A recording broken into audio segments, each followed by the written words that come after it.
Leather in the summer, silk in the winter. This is such an art. Where do I begin? Used to sing tenor in the church choir. Really, I was flexing, but the girls, they were fine. I'm that type of guy that notices subtle signs. Welcome to TYT. This is Anna Kasparian. Cenk is joining us via Skype. We have all of our technical issues figured out, so Cenk is on the show today. Cenk, what's going on? What up? How much are you tearing it up on MSNBC? 3 Okay, p.m. first of all, Eastern. First of all, it's insane. And if you're not seeing the madness that's going on at 3 o'clock Eastern on MSNBC, I'm not really quite sure what you're doing with your life. But you got to check yourself before you wreck yourself, as an old school rap goes. I've been catching tidbits of it because, of course, it's in the middle of the day when we're preparing the show. But tell us a little bit about what you did on today's show. Well, we did tidbits, which sounds fun and racy, right? No, we, like today, Jane Hampshire came on, and I love that segment because we're like, wait. Let me get this right. We can have tax cuts for the rich, or for the same price, we can send $1,000 check to every taxpayer. Now, so Casper, you should watch that segment. That was great, et cetera. But I'm going to ask you, what would you rather have, a tax cut for the top 2% or $1,000? Hard question. I'll take the 1,000. But you know what? Christmas is coming up, man. $1,000 would do a lot of good. No, but like the amazing thing is, well, of course, what's not amazing is that the Republicans, of course, are not in favor of that. They want it to go to the rich, okay? But the amazing thing is the Democrats are going to go along with that. Obama's like, no, people don't want the $1,000. No, instead, these elections said that the American people want the top 2% to get another tax break. Okay, Casper, if you don't think that's amazing, let me give you one little more fun tidbit. The top 0.1%, their average household, because of the Bush tax cuts that Obama's going to sign off on, they're going to get, on average, over $330,000 in tax breaks. Wow. $330,000. Top 0.1%, okay? Where do you think the money's going? No, it's insanity. But Cenk, you don't understand. That money goes toward creating jobs and making our economy better. I mean, what are you talking about? No, you're right. I brought that up to Jane. They're the job creators. They're creating all sorts of jobs in China and India. Right, exactly. Okay, they're not reinvesting it in here. They have no obligation to reinvest it in here. Don't get me started, Casper. I know. We're supposed to be doing our fun hour here. Anyway, listen, but just to round that up, we did a lot of great segments. Mankiewicz was on, and we had a great, fun segment with Ben on the virtues of lying. Okay, and Sam Cedar was on in the beginning of the show. He brought it. Now, the show was insane. Look, you got to check it out, 3 p.m. Eastern, every single day. I need a TYT Army. Go. Okay? Definitely check it out because Cenk's doing some great stuff. All right. Furthermore, Casper, one more thing. You know where I am right now? You have any freaking idea? Are you in Dylan Radigan's office? Hello, Rebel Headquarters, NYC. East Coast Rebel Headquarters. Does it look like Rebel Headquarters? Not really. It just looks like an office. It is. That's surfing. That's kind of badass over there, a poster of surfing. That's the TV in the background with CNN, MSNBC, Fox, the news channel. These are cool green couches. They do their morning meeting in here. Shit, look, dude, fucking history happens here, man. A little respect, okay, Casper? All right. It gets all the respect in the world. Okay, all right. Now we move on. All right. I got great stories for you, Cenk. And I want to start with a video that went viral last Friday. Now, this is a video that was taken without the main character's consent, okay? And the main character is an actual person. And she's 60-year-old Erica Winchester from Massachusetts. And in the video, she is berating a mailman because she apparently signed for a package or a letter that she did not want. After she signed for it, she tried to return the letter to the mailman, and she asked him to give her signature back, the piece of paper with her name on it. And he refused to do so because he is not able to do so under law. Okay, so she signed for it. She has the letter. She starts yelling at him when he refuses to give the signature back and when he refuses to take the letter back. Now, this video, we cut the first half of it because the first half of it is essentially useless considering the fact that I gave you guys all the information already. But the second part is where it gets juicy, and the second part is the reason why the video went viral. So let's go to the video. Again, it's 60-year-old Erica Winchester from Massachusetts. Ma'am, why you slap me, ma'am? Why you slap me, ma'am? You're making things up, you idiot. Ma'am, why you slapping me? Why do you want to do this? You killed Martin Luther King. You niggers turn on each other, you stupid. You turn on me, I'm your leader, you're dumb. Ma'am. You're going to all go under. Why you slap me, ma'am? Because I won my fucking thing. But you didn't have to hurt me, ma'am. You're being dumb. I am not hurting you. You're hurting me. I'm standing out in the cold and the wet with my socks on trying to get my card back. I don't want the letter. Why you slap me, ma'am? I am not slapping you. Don't make your wife slap you. Take the letter. I don't want the letter, and I want my card I don't believe back. you're doing this to me. I don't believe this. Why you calling me a thief? Because you won't give me the cards back. I can't give you the cards back, ma'am. You know what those people are doing? Yes. What they're doing? What they are doing, ma'am? I mean, I don't know them. I educate you so fast so that you'd understand. The black women are against the black men because they've been exploited so much. They're with the Hitler-esque people. They're with the white people. They work against black men underneath it all. There are very few white women who have the strength to work for the black Can you man. give me a chance to call my employer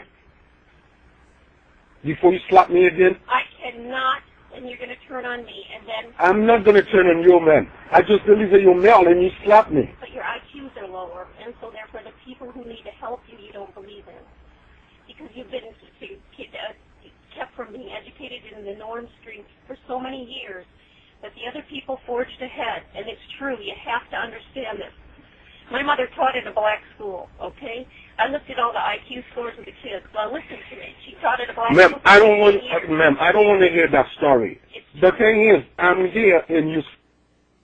Okay, so in the beginning of that video, she allegedly slapped the mailman in the face. He asks, "Why did you slap me, man? Why did you slap me, ma'am?" And then she goes on this crazy rant about how black people are inferior to white people. She goes on by saying, "You killed Martin Luther King. You N-words turn on each other. The black women are against the black men because they've been exploited." I mean, she says a bunch of crazy things. And, you know, that's the reason why this video has gone viral. That's why everyone has been talking about it recently. Now, just to give you some background information on Erica Winchester, as I mentioned before, she's from Massachusetts, and she's actually a speech coach, okay? She teaches people how to communicate effectively. And Wait, Anna. Does she have a master's in communications? She doesn't have a master's of communications. However, she is a speech coach and Citizen Police Academy graduate. Disaster. All right. Anna, I think you're being a little unfair to her, though, because she knows what she's talking about, because her mom taught at a black school. Right. And you know, she and her mom looked at IQ scores. And then I couldn't understand what she said after that, but my guess is she was going to try to argue that the IQ scores indicated that the whites were highly intelligent as opposed to the blacks. I mean, she said a bunch of crazy things. The first section of the video, she also says crazy things, but the second part of the video, the part that we showed you, is where it really escalates, where she hits the mailman. Now, just to give you some more information on her, look, she's had a history with police. She's had a history of doing crazy things. I'll give you a couple examples. Documents posted by the Smoking Gun show police were called to an event at the Hingham Armory in 2007 to deal with Winchester, who was threatening that anyone who wrongs her would get it with a machine gun. When a cop tried to put her in a cruiser, she threatened to chop off his balls. And in 2005, she was arrested for drunk driving when she crashed her Volvo through a street sign. Now, Anna, to be fair, her mom taught at a cop school, and she knows that the cops' IQs are lower. So you have to keep that in mind, okay? Right, of course, of course. And the guy I'm most pissed at is a mailman. She was right in the middle of a fascinating theory about how black women aren't into black men, and then she got into white women and their relationship with black men, and I was curious to see how that was going to turn out. And the mailman turns out and says, "I don't want to hear that story." I was like, "What are you doing, big guy?" I was enraptured by that story. I couldn't wait to see where she was going to take it next. And then, you know what about black men? Martians are also not into them. It's because Martians have slightly higher IQs, but lower IQs than white women. I know. my mom taught at a Martian school.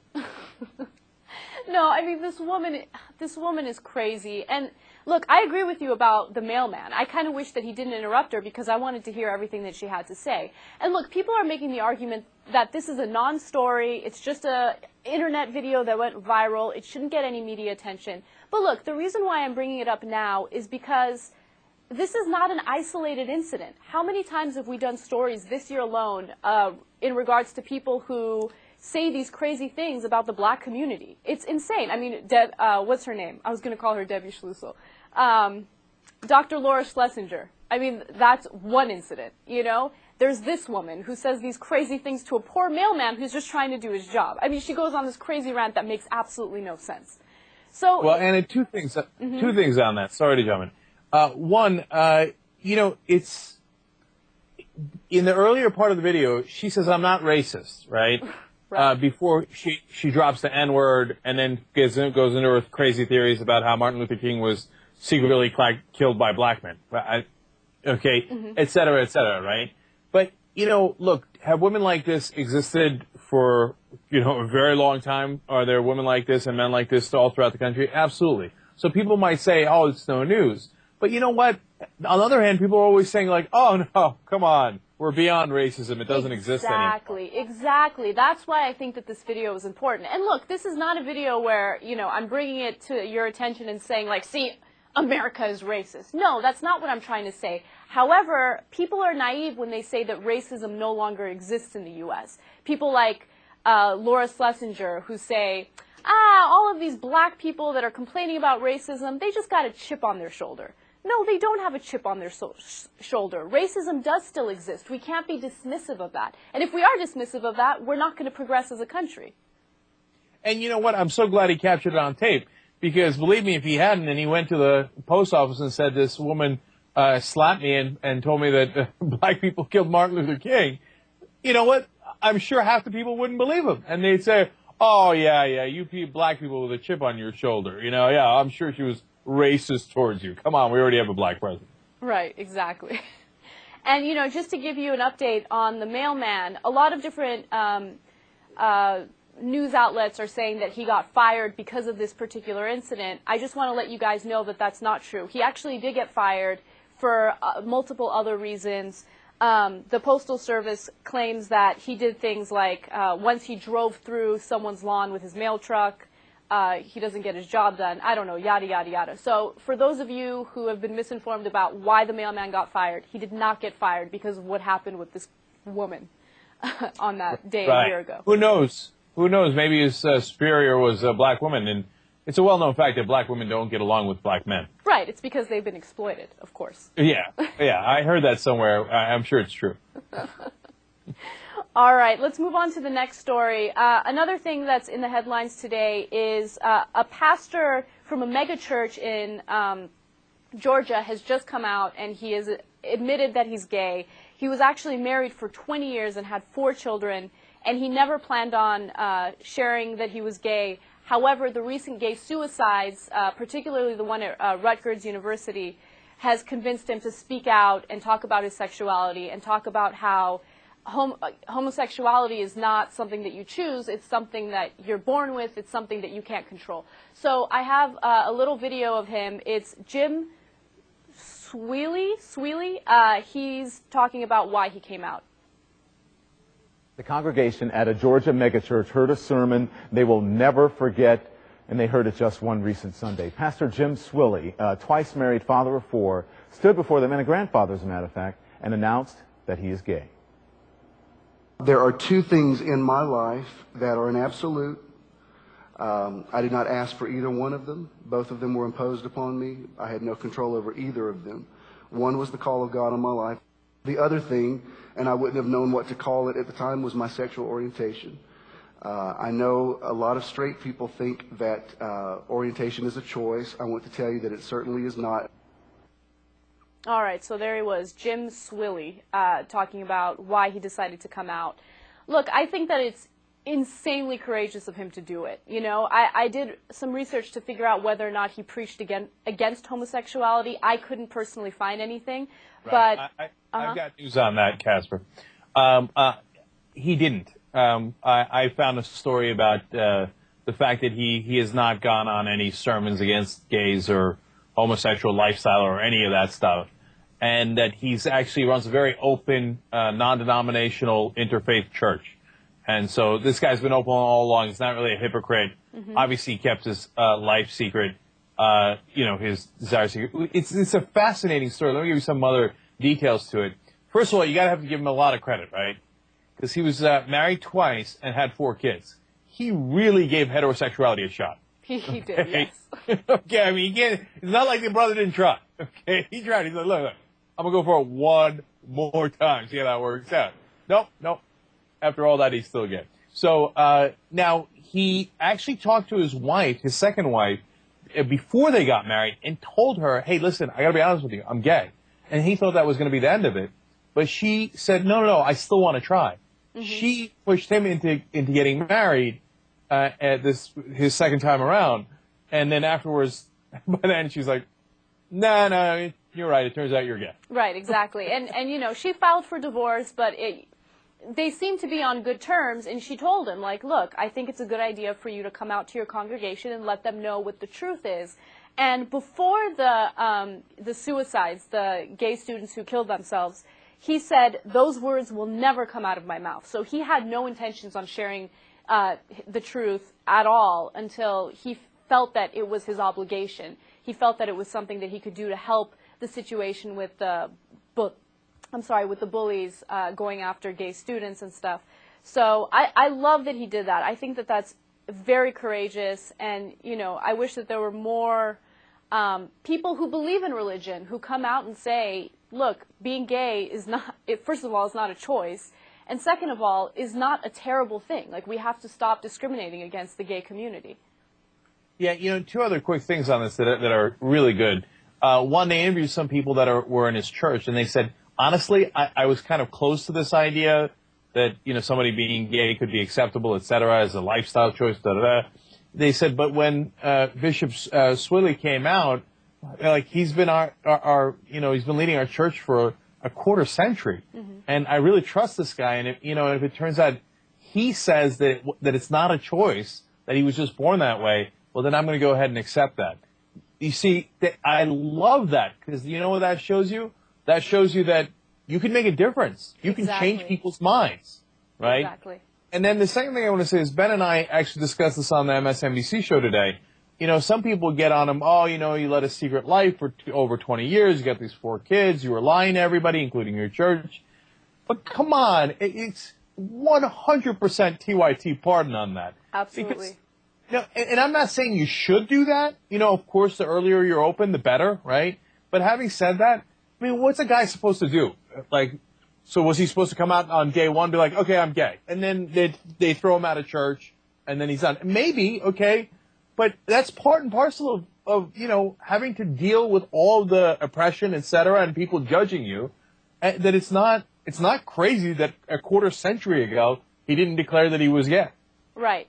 And people are now beginning to become more understanding toward the gay community, and they're starting to become more open-minded. But can you imagine this guy, decades ago coming out and being honest about his sexuality? That would have been crazy. It's taboo today to be gay. So imagine 20 years ago coming out and telling your congregation, like, hey, by the way, I'm into guys.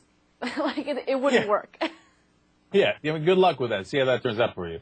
But, look, and even if you think that, better late than never. And finally, I would like to announce 2 things about me that I cannot change. One is that I'm a swarthy Turkish man. I was born that way. I had no choice in it. And second of all, I'm a straight, pervy wanker. Well, I mean, admitting that you have a problem is the first step, Cenk. So thanks for sharing with us. That's my truth. I am a pervy American. But anybody who watches this show is fully aware of that. All right, let's take a break. When we come back, a gay couple in Dallas finds an interesting way to get around the anti-same-sex marriage climate in Texas. So we'll come back with that on the Young Turks. Hey, guys, one quick thing, one fun story for you before we take the break. You know that I wrote pervy in a script here on MSNBC for one of the stories? Uh-huh. And they didn't let me put it on air. Really? Is pervy not okay? Yeah, apparently pervy not okay on national television. Well, what about wanker? I was going to say wanker. I didn't even go to wanker. Wanker had no chance. They don't allow pervy. They're going nowhere near wanker. All right. Well, on this show, you could say pervy wanker as much as you want, so I encourage you to do it. Oh, believe me, I'm aware. All right. We'll be back on the Young Turks. You already know I wanna love you. You already know, girl. Money in the air as most. Welcome back to the Young Turks. Anna Kasparian, Cenk Uygur with you. All right, so as most of you already know, gay marriage in Texas is not allowed. It's illegal. However, gay couples in Texas have found an interesting way to get around that problem. And what one couple in Dallas did is they used Skype to get married, and the person that was marrying them was in D.C. Now, gay marriage in D.C. is legal. So they actually traveled all the way to D.C., registered for a marriage license, then came all the way back to Dallas and had their ceremony in Texas, and, you know, their marriage is legit by D.C. standards. But they thought that that was a really great way to get married in Dallas with their family and not have to worry about not having a real wedding or an official wedding. Well, it's somewhat genius on their part. Now, of course, all that's going to do is at some point create a huge legal problem later. Okay, that's my prediction. Right. But, and you know, Texas is the state that also does not allow gay people to get divorced if they got married outside of the state. Okay? In fact, they're so goofy about that they passed a law that accidentally banned divorce for straight people, too. Oh. And then when they found out, they panicked. And they're like, no, we didn't mean to discriminate against straight people. We meant to discriminate against gay people. So then they had to try to change the law around. But wait till they get gay marriage through Skype. That's going to make Texas judges' heads blow up. Right. No, but how crazy is this, Cenk? Like, they have to resort to Skype to get married. Like, what country are we living in? It drives me crazy. And, you know, this reminds me of a story that we didn't get to last week about a couple in the UK, straight couple, heterosexual couple, that didn't want to get married. They wanted a civil partnership, right? And officials in the UK said, no, you can't do that. You have to get married. And they're like, why are you discriminating against straight people? What's happening? Right? So they were obviously trying to make a statement. You know, what's in a name? What's the difference between civil partnership and marriage? Why can't we all just get married? Why can't it all be the same thing? This whole separate but equal thing is not working. We're not having it. So it's crazy that we still have this going on in the U.S., some parts of the UK. It drives me nuts. But I think that we're definitely headed toward progressing to the point where this isn't going to be an issue. I just don't know when. You know, I'll say one last thing about it, which is that, look, you know, the more I think about it, the less I think we have to worry about it. Because they're on the losing side of history. I mean, don't get me wrong, we should fight hard, of course, right? And we're in the middle of history. We're not at the end of history in that regard on this issue. But they're never going to win. The other side, they're losers. They always lose. They fought, you know, civil rights for black people and they lost. They fought rights for women and they lost. They're fighting against rights for gay people. At first it was to make sure that they couldn't work, then they couldn't adopt, and they couldn't even have sex. They said they lost on all of those, and they're going to lose on the marriage. They're going to lose on whether gay people should be allowed to serve. Like John McCain is doing his last stand over there saying, oh no, I'm going to fight against repealing Don't Ask, Don't Tell, and then it's Cindy McCain on. It's like, who cares? Mm-hmm. You're going to lose, old man. You're going to lose. You always lose. Right. Well, discrimination against gay students is still something that's evident in Oklahoma. In fact, there's one high school in Oklahoma called Del City High School, which is accused by several former students of discouraging gay students from graduating. Okay, in fact, one student named Melissa McKenzie says she was kicked out of the school after administrators found out that she was living with her girlfriend. So we have a local news report on this. I think that it shares a lot of really important details on the story. So let's go to that video and then we'll talk about it a little more. It's the kind of work Kelsey Hicks is fired up about. In fact, it's the only thing keeping her focused. Me, I want to graduate because I do want to be a firefighter, and that's what I want to do, and I have to have a high school diploma for that. And that's the problem. After dropping out last month, Kelsey's ready to go back to school. But she says her principal at Dell City High won't allow it.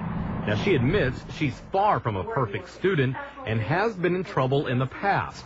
But she feels the administration here at the school is harsher on her because of her lifestyle. And he'll be like, you're gay. You're not going to do nothing with your life. You might as well drop out now. Why don't you drop out now? Why don't you go get your GED? You know, it's just stuff to put you down to make you want to drop out. Kelsey and her friends are open about their sexuality, and they all share similar stories. I can't graduate now because I can't go back to school. They say some, but not all, of the faculty at Dell City High discourage gay students from graduating.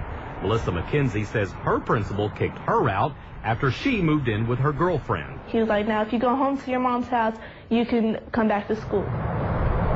The 18-year-old senior says she was also kicked off the softball team by her coach for the same thing, and so was Kelsey. I played softball since I was 4 years old. Softball was my life, and that was my passion. There's kids who struggle real hard with it. Brittany McDowell is a graduate of Dell City High, and she says she can relate because the same principal gave her the same problems when she was there. I could understand that he was trying to look out for me, but I said, well, what do you mean by a lifestyle? He says, well, they live an unhealthy lifestyle. And then he had found out that I was gay, and he was on my case about every little thing. Of course, we called the school trying to get their side of this. The school district did issue a statement simply acknowledging that none of the girls we interviewed for this story are currently students in the district. And the statement they sent us went on to say that none of them have ever filed a complaint. But the girls say that is simply not true. They also say they are not giving up on their fight to get back in the school. Of course, we're going to keep you posted on what happens. I love that last part where the school administrator said, we just want to let you know that these students are no longer students in our school district. Yeah, because you kicked them out. That's what the story is about. Like, I love how that's what their defense was. I love that irony, and without like a hint of recognition of it. And you know, these are the same people that would kick out gays, well, because they are, right? And then later turn around and say, like, you see that their lifestyle is unhealthy. That's why they're not doing as well. Maybe they're not doing as well because you kicked them out of school. Right. Right now, the reality is, of course, gay Americans don't do perfectly well. In fact, they have higher incomes than straight Americans. It's part of why they actually win on a lot of issues, because advertisers think, we want to appeal to that community. They've got significant money to spend, right? Right. So, but my favorite part of the story was that they kicked out the girl for being a lesbian on the softball team. How many softball players are going to be left in the country? I know. I'm a bad man, and that's very wrong, okay? But finally, on the Texas guys, I mean, I thought the Texans were Americans. It's being against lesbians is the most un-American thing I've ever heard of in my life. What's the matter with you guys? I mean, how did I not see that coming? That's standard Jank commentary. Yeah. I'm trying to spread the love. You know what, though? Like, when are school administrators going to get out of students' biz-naz and start focusing on education? Like, that's what I want to know. Like, this principal is so focused on harassing gay students that he's not even, he's not thinking about education. What can I do to make sure that these kids succeed? He doesn't care. He's thinking these are gay students. They're doomed. They're destined for failure, so I'm going to discourage them from going to school. Yeah, instead of being like, hey, are you taking AP history? How are you doing in chem? Are you going to take that in college? Which college are you going to go to? He's like, are you a lesbian? Are you a lesbian? Oh, really? Yeah, tell me more about that. Oh, are you sleeping with some girl that you're living with? Is that what's happening? Can you tell me more about that? I need details. Yeah, exactly. Yeah, it's their lifestyle that's the problem, buddy. Yeah. All right, let's move on to the next story.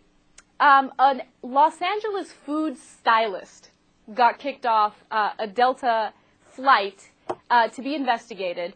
After he was investigated, they allowed him to go back on. But the reason why they investigated him in the first place is because one of his fellow passengers said that he looked suspicious. And the reason why he looked suspicious is because he had tattoos. All right?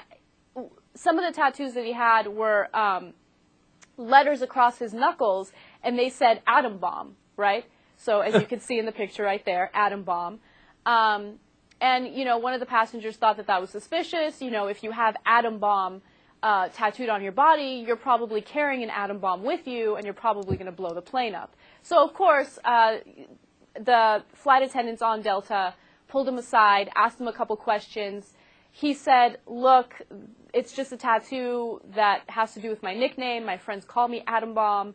Not a big deal. And they finally allowed him to go back to his seat. But how ridiculous is that, Cenk?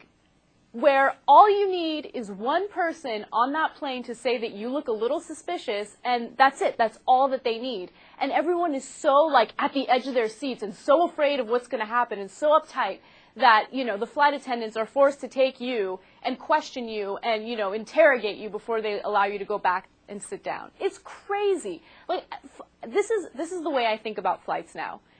Just expect to lose all of your rights if you're going to fly somewhere. No more rights left. They're going to take full body images of you. They're going to see you naked. Someone's probably going to save that picture and put it up on the internet somewhere. If you have a tattoo, expect to be, you know, taken to the side and questioned for absolutely no reason at all. It's crazy. People need to calm down. Flying has turned into a complete disaster. Okay, but you also need to calm down.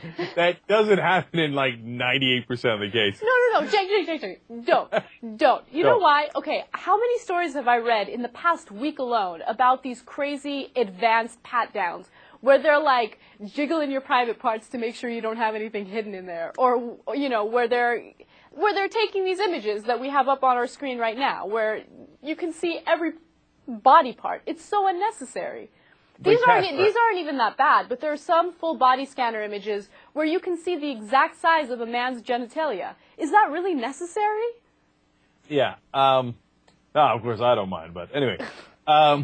Listen, Casper, I fly all the time. Nobody's jiggling my body parts. No. Yeah. Not you, but they've already begun these advanced pat-downs, and they don't do it to every single person.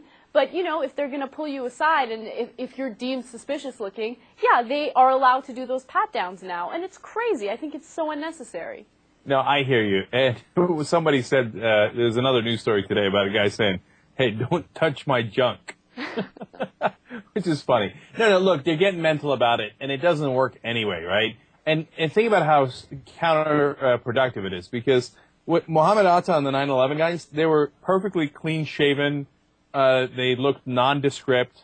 They didn't write tattoos on their heads saying, we're 9/11 bombers. Right, exactly. They didn't wear a sign. They didn't wear a T-shirt. If someone's wearing a T-shirt like that or has a tattoo like that, they're the least likely to do it, right? Mm-hmm. The people who are actually going to do it are trying to make desperately not to call attention to themselves.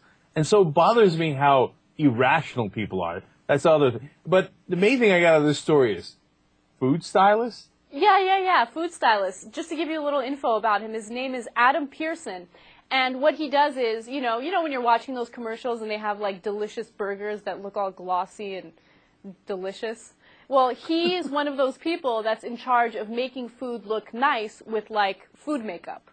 So I'll give you a classic example. Like if you have a strawberry, right? You don't want a strawberry that looks a little brown on the side or a little green on the bottom. You want a strawberry that looks like luscious and red. So what food stylists do is they take red lipstick and they, put red lipstick all over the strawberry to make it look red and delicious. I hope people aren't eating that. I'm starting to be against these food stylists. Right, but it's strictly for commercials, so it's... Right. Yeah. And this guy was Adam Pierce, or...? His name is Adam Pearson. Pearson, okay. Oh, that's the Atom Bomb! Yeah, exactly. Okay. You're such a nerd, Jake. I just wonder if we're going to go ahead and be able to... I don't know, we're going to have to assume eventually that it's like getting, searched by the police if you're getting suspected of something. That's the way it is when you fly. Mm-hmm. Get ready for it. I mean, it's going there, because... Yeah, oh, you know what it is? It's like when we fly, we're all black. Oh. You know when they say driving while black? Well, we're all flying while human. Or Muslim. Yeah, even more so. Right. What's scary about that is that I am. So, but what's amazing is that I have this unbelievable record. I've never been, pulled aside, asked a question, anything at an airport. No, you know what, Cenk? I can't wait until they do the advanced pat-down on you, and then all of a sudden you're going to be the one in this seat complaining about how flying has become disastrous. Yeah, all of a sudden when I got the pinky up my butt, then we got issues, right? All of a sudden I'm not so, oh yeah, it's fine, whatever, yeah. All right, let's take a break. When we come back, some people are protesting in favor of child-free flights. Are you an advocate of child-free flights? We'll come back with that on the Young Turks.